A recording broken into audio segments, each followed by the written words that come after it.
Hello VC, Plastic Eric here, Plastic Soundwave Cult here for a very windy game or episode of Collection Connection, the game that's just an excuse to talk about music. That's a game I play with my brother Bryce over on good show Ponsonby.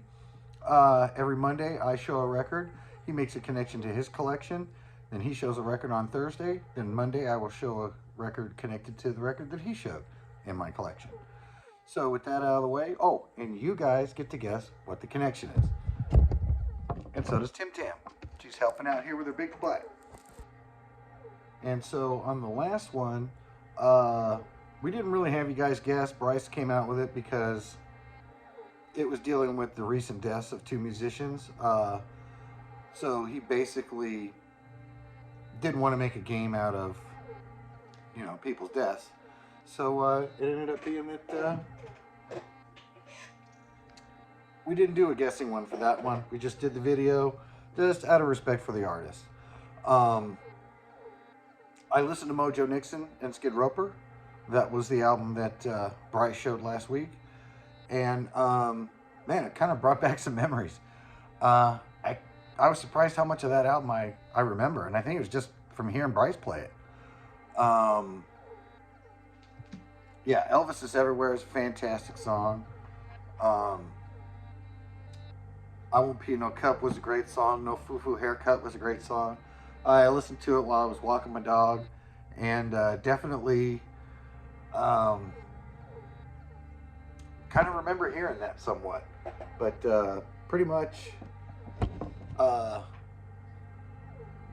didn't know him that well. That's probably the only thing I know from him, except for one song that he did with the Toad Lickers called I Love Marijuana that I have on a CD.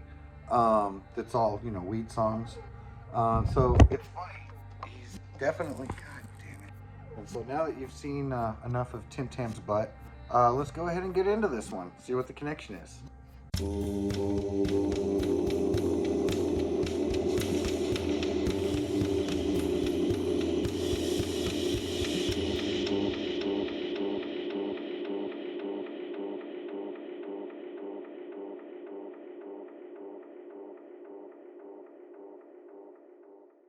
So, the album I connected with Mojo Nixon and Skid Roper's Bodacious was my third entry of the OCs, Smoke Reverser. This is actually the very first, oh man, I'll take it off, It's still a super shiny. Stupid TV.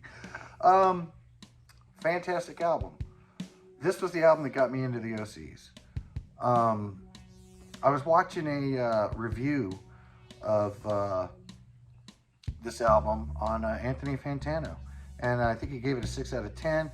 He didn't seem to be that impressed with it. I remember him showing this album cover and thinking, holy crap, how could something with that cool of an album cover be so bad? Or not be so bad. It's still good, I guess, but it's just not great. And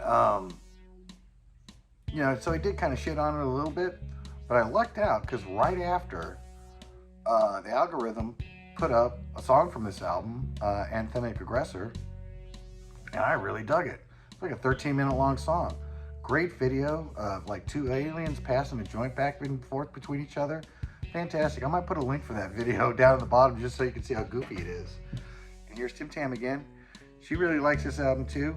I think I got her about the same time I got this album. But yeah, got this, and the second I heard it, I was really into it.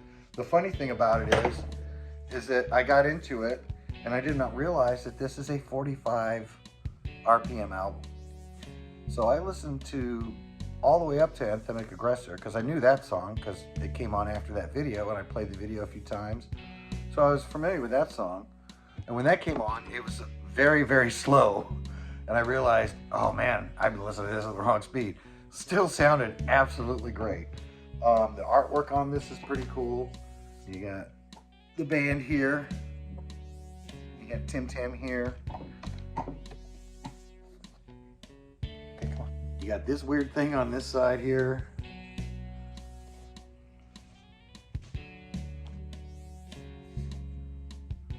This one, I think that's the keyboard player. And then I'm not sure which member of the band that one is. I know the one guy is just, I think he's a Russian like oligarchy or something. But then you got your wonderful lyric sheet. It says what all the songs are. Put the songs up right here to see what they are. That Anthemic one is real good. Nail House Needle Boys is really good.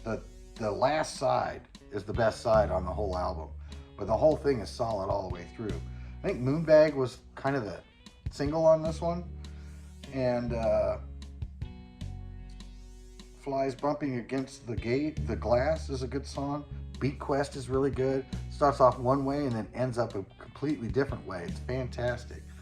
And so, yeah, I was so impressed with this album. I definitely had to go out and get it. Well, I got this one, listened to it at the correct speed finally, and found it totally fascinating. So then I started looking into stuff, and the next one I got was Floating Coffin, which was a few before this one.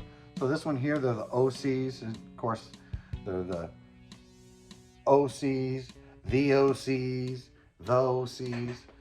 I think I've gone over that stuff before, but if you ever get a chance, you see this album out in a while, pick it up. I think you'd really like it. It's a fantastic album. And so with that, I wonder if you can guess what the connection is. The clue was in the video, so if you missed it, it might be kind of hard to figure out.